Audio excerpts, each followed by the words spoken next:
Hello, my name is Dr. Marco Antonio Oliveira Martinez. I am an associate professor of medicine in the Division of Gastroenterology and Hepatology at the University of Nebraska Medical Center in Omaha, Nebraska, United States. I am the associate program director for the Transplant Hepatology Fellowship. So what we're going to talk about in this slide is the structure of the hepatitis B virus. This virus is known as being a DNA virus. This is the only hepatotropic virus that has DNA in its genetic material. It is known to be part of the family of the hepatnavirus group. The genome of this virus is approximately 3.2 kilobases, and it has the ability to conform particle of DNA that is called cccDNA. CCC standing for circular, close, and covalent DNA. The peculiarity of this portion of genetic material is that the virus can insert it into the host's DNA, and from there its capability of producing breakthrough replication once the patient develops immunity to this agent. There are 8 known genotypes of the hepatitis B virus, and they are classified A, B, C, D, E, and H. The antigens that we know that the virus produces are named S, E, and core. The S antigen is known as the surface antigen, and this is the first particle that is synthesized by the virus as it confers the protection in the surface of the virion, so the virus can go from cell to cell or be alive in the bloodstream.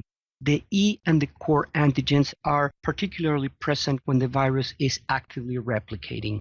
From the epidemiological standpoint, 240 million people have chronic infection by hepatitis B in the world, defining chronic hepatitis B as the presence of a positive surface antigen for more than 6 months, according to the World Health Organization definition. And the prevention of this infection is carried out by a recombinant vaccine that is available worldwide. The human being is not the only animal who can host a hepatitis B virus. There are some other species of mammals and birds that can host this virus or similar viruses. Among them, the most important one, the monkey, the duck, the woodchuck, and the chipmunk. These viruses have up to 90% similarity in the genome to the human virus, and they have been studied extensively. The best study to demonstrate how prevention was carried out comes from Taiwan, where in 1982 the prevalence of positivity of surface antigen was between 15 and 20%, and that same year universal vaccination started in the country. And in the evaluation in 1994, the prevalence of this marker was only 1.7%, rendering a protection of 84% at a cost of 100 million American dollars between the years of 1982 and 1998. If we divide that on a cost per year, it comes down to $6.25 million per year, being a very cost-effective approach to the prevention of a mortal disease.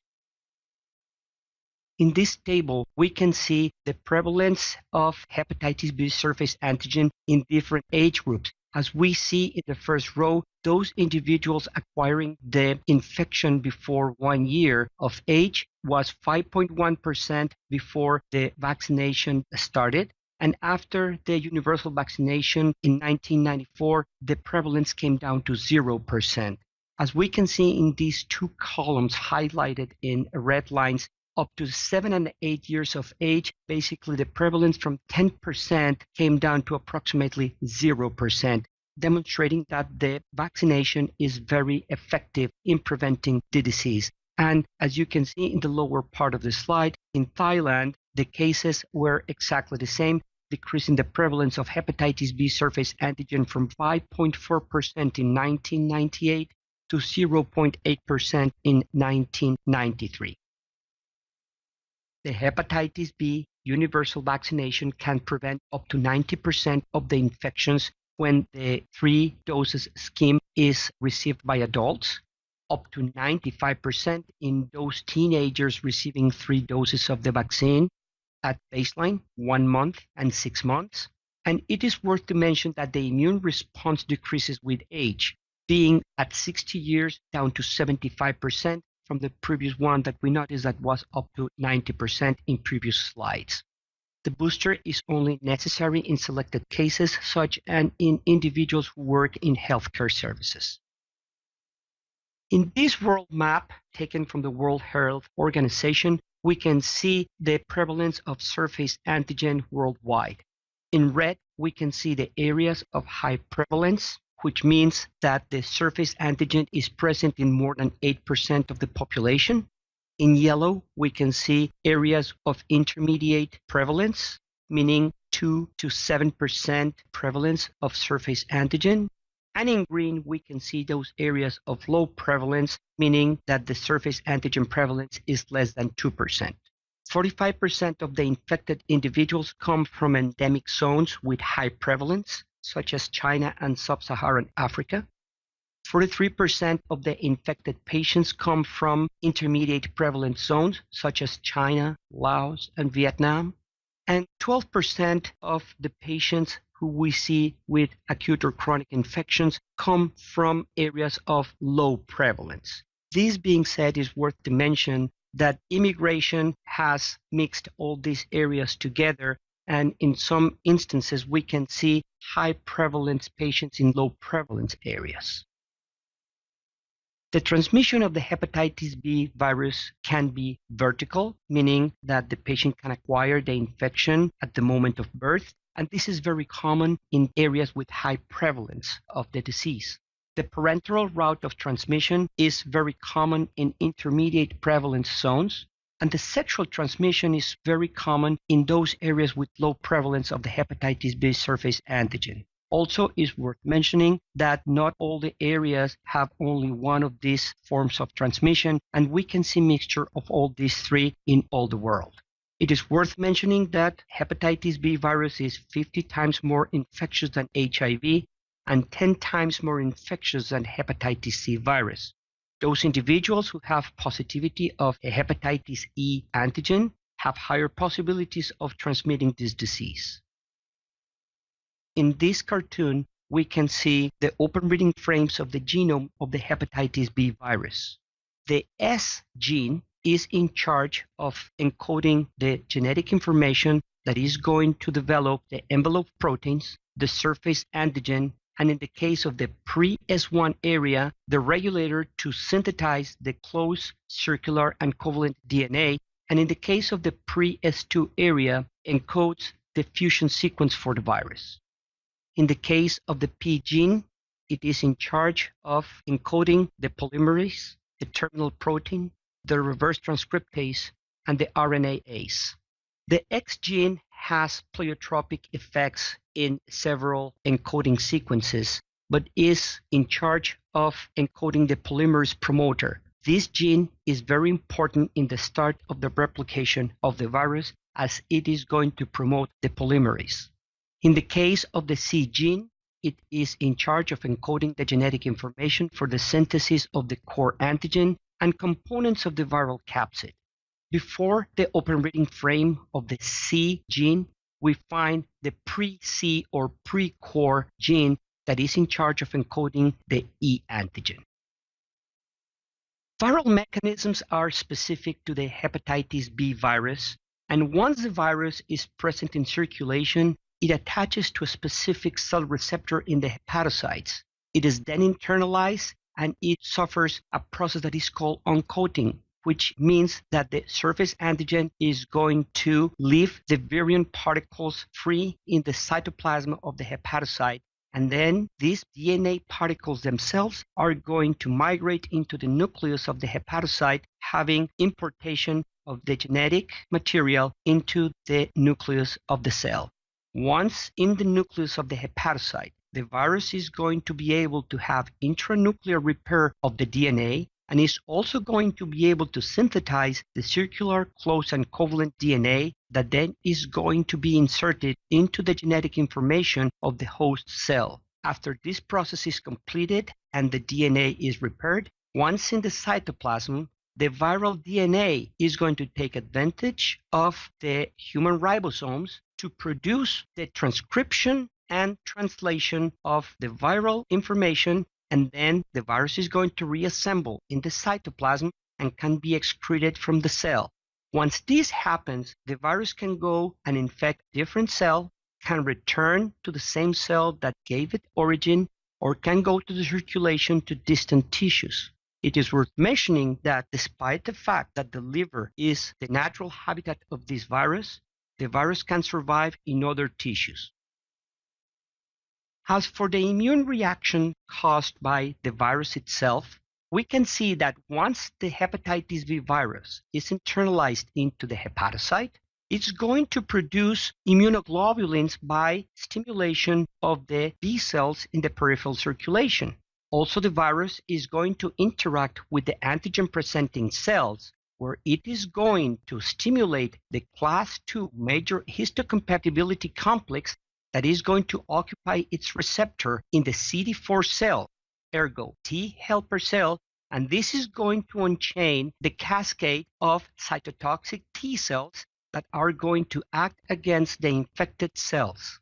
Also, the antigen-presenting cell is going to produce cytokines and also stimulate natural killer cells that might develop other substances and other cytokines to exercise direct cytotoxicity from the virus into the hepatocyte.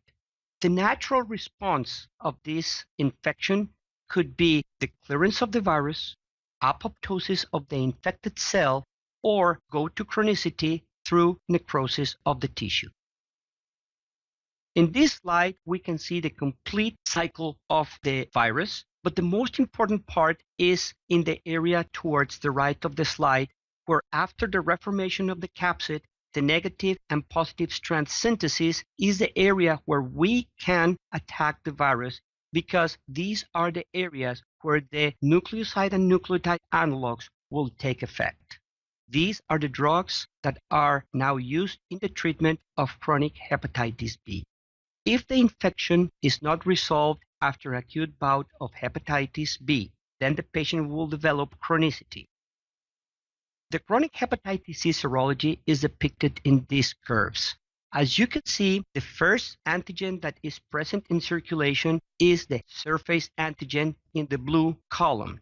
Immediately after the surface antigen is present in circulation, the E antigen, as well as the HBV DNA and the DNA polymerase, will become present and measurable in peripheral blood. At the same time, when these markers are present, you can see elevation of the ALT depicted in the blue line with closed blue circles. The ALT might stay elevated for time that can go from months to years after the infection becomes chronic. After we have symptoms present, an increase of the ALT, we see an increase in the immunoglobulin M of the anti-core antibody depicted in a pink line. And we can see that after a few months of being positive, it declines to give space for the anti-core total to be elevated and the E antigen to become positive a few months to years after the initial infection. In this table, we can see the interpretation of viral markers. In the first row, we can see all of them as negative, meaning that the patient has never been exposed or immunized towards this disease. In the second row, we can see positivity of the hepatitis B surface antigen, the total anti-core antibody, with predominance of the IgM form of this antibody. This means that the patient has an acute infection. In the third row, we see negativity of the IgM part of the anti-core antibody, and this means that the patient most probably has a chronic infection. In the fourth row, we see that the only positive marker is the anti-core antibody. And I highlighted this row in yellow because this might mean that the patient has been exposed to the virus, has a chronic infection, or a false positive of a laboratory test is present. We have to be really careful, and further studies might be necessary to clarify the diagnosis. In the fifth row, we can see a positive anti-core total antibody and a positive anti-surface antibody with negativity of the surface antigen. This means that the patient has been exposed to the virus and the virus has been cleared. In the last row, we see that the only positive antibody is the anti-surface antibody. Not being exposed to other antibodies means that this patient is immune to the disease through vaccination. As for the natural history of this disease, this entity is characterized by several phases in the immune system. The first one of them is called the immune tolerance phase, where the replication of the virus is very high, characterized by a high HBV DNA in the peripheral circulation with normal aminotransferases, and the biopsy, if performed, will show mild inflammation. This pattern is very common when the patient acquires the disease in the neonatal stage. A second phase is the immunoactive or immunoactivity phase, where the replication of the virus is again very high, corresponding also to a very high HBV DNA, but in this case the ALT is going to be elevated. A biopsy, if performed, will show moderate to severe inflammation, and the E antigen will be positive. The seroconversion to anti-E antibody will be around 2 to 12%. The inactive phase of the disease is characterized for low or negative replication with normal aminotransferases and a positive E antibody. The biopsy, if performed, will show low inflammatory activity, but it might show fibrosis, translating chronicity of the disease. This is important because 4 to 20% of the patients who reach an inactive phase of the disease might have reactivation and might also develop E-negative antigen hepatitis B, meaning that these patients might have pre-core variants or mutants of this disease active in the bloodstream. The chronicity of the disease, as stated before, has been defined as the positivity of hepatitis B surface antigen for more than 6 months. It is worth to mention that the symptoms vary according to the age of the acquisition of the infection, and the possibility of becoming a chronic carrier of the disease also vary according to the age of acquisition. 10% of the patients will not be able to be classified in any of the phases of the disease as mentioned before: immunotolerance, immunoactivity, immune clearance, or asymptomatic carrier. In this bar graphic, we can see the possibilities of becoming a carrier for this disease depending on the age of acquisition of the infection. As we can see in the first and yellow bar, up to 90% of those individuals acquiring the infection at birth have the possibility of becoming carriers. These possibilities decrease until the adulthood, when the patient, after acquiring the disease, might have only 5 to 7% chances of becoming a chronic carrier. The immunotolerance phase might last up to 40 years, and the progression of the disease is minimal. As we mentioned before, this form of the disease is acquired in the neonatal period, and it is called vertical transmission. It is characterized by a positive hepatitis E antigen and a DNA that might be very high in the circulation, with normal aminotransferases and minimal inflammation or fibrosis in the biopsy. The surface antigen is normally also elevated when determined. The immune clearance phase is also known as loss of tolerance phase, and this happens when the HBV DNA decreases in circulation, although the ALT might be elevated up to 5 times the upper limit of normal, and the surface antigen is also elevated. The anti-E antibody might become positive in up to 10% of these individuals, and the E antigen might become negative.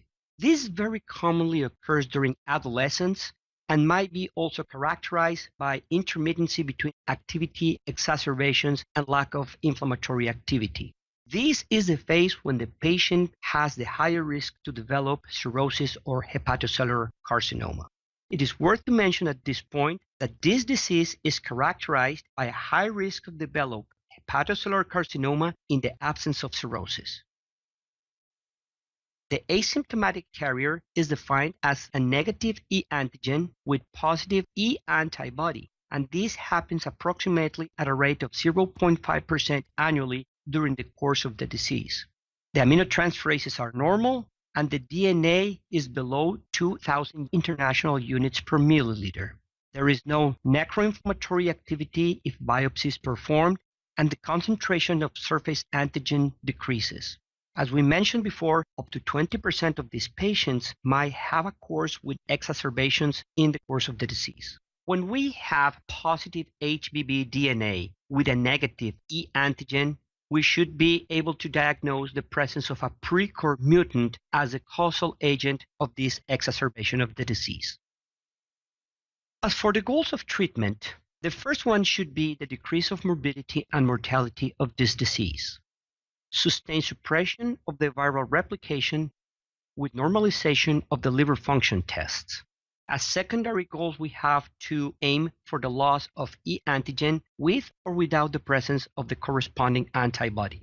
Also, histologic improvement is possible in the long-term treatment, and we have to be aware that no cure is a goal due to the presence of the circular close and covalent DNA that is a source of breakthrough inflammation. We call immunologic cure to the absence of surface antigen and the absence of HBV DNA. The available treatments are depicted in this table, and as we can see, the first one of them is the pegylated interferon alpha-2A at a dose of 180 micrograms subcutaneous per week. Lamivudine, which was the first nucleoside analog described as useful in the treatment of this disease. The dose is 100 milligrams per day. Zalbivudine at a dose of 600 milligrams per day, and this nucleotide analog is highlighted in red because this might need adjustment for renal function. Entecavir can be used at 0.5 milligrams per day in those patients naive to treatment, and in those patients who have developed resistance to other nucleoside analogs such as lamivudine, the dose is 1 milligram per day. Adefovir at a dose of 10 milligrams per day, and most recently, tenofovir at a dose of 300 milligrams per day have been described. Tenofovir at this point can be considered one of the drugs of choice due to the lack of resistance described so far. The nucleoside and nucleotide analogs have an excellent safety profile, and they are recommended to be given with pegylated interferon when the patient is co-infected with hepatitis delta virus. The best predictor of response to treatment with nucleoside or nucleotide analogs is the loss of hepatitis B surface antigen, which is a very rare event. In the patient who has hepatitis B, we have to decide when and how to treat. In those individuals who have an immunoactive phase of the disease, characterized by the positivity of the E antigen, that also might be negative in the case of precore mutants, the aim is to decrease the risk of complications. We can use pegylated interferon, entecavir, or tenofovir. Indications for treatment in this phase of the disease are elevation of ALT up to 2 times the upper limit of normal, or abnormal biopsy if it has been performed, DNA more than 2,000 units in the case of patients with E antigen negative hepatitis B, or 20,000 units in those individuals with positive E antigen. In the case of patients with cirrhosis, and regardless of ALT, any determination of DNA of more than 2,000 international units should be enough to determine treatment. In those patients who have immunoactive phase with negative E antigen, the treatment should be continued indefinitely. In the patients with immunotolerant phase with normal ALT, according to the American Association for Study of the Liver Disease, no treatment is recommended at this time, but close monitoring is recommended. In those patients who have low viremia, for example, those individuals with less than 2,000 international units during a treatment with entecavir or tenofovir, the recommendation is to continue the treatment regardless of the ALT level. Finally, if the patient seroconverts to E antibody positive during the treatment of the disease, the treatment might be stopped after a period of consolidation. This period might go from 1 to 2 years after normalization of ALT and negativity of E antigen and positivity of E antibody. What to expect with some of the medications that we have available? In this case, pegylated interferon alpha-2A at a dose of 180 milligrams per week for 48 weeks. In those individuals who have positive E antigen, the seroconversion is 32% if the DNA is less than 20,000 international units. The ALT can be normalized in up to 41% of the patients, and the surface antigen seroconversion could be up to 7%. In those patients with precore mutants or E-negative antigen hepatitis B, the seroconversion to anti-E antibody is 43% if the DNA is less than 20,000 international units, and the ALT normalization can be up to 59% of the individuals. The seroconversion to surface antigen is 4 to 12% after 3 years of the end of the treatment. In the case of nucleoside or nucleotide analogs, according to AASLD guidelines, entecavir or tenofovir are at this point first-line treatments for those individuals who are naive to treatment. 95% of patients with E antigen positivity will develop non-detectable HBV DNA after 5 years, and the remission rate could be up to 95% after the same time. The treatment aim with these agents is the viral response, meaning negativity of viral DNA in peripheral circulation. There are cases of resistance to antiviral treatment. The primary resistance is extremely rare, and also is the partial viral response. Partial viral response is determined when the DNA is more than 2,000 international units after 24 weeks of treatment, or a positive DNA, regardless of the level, 48 weeks after the start of treatment.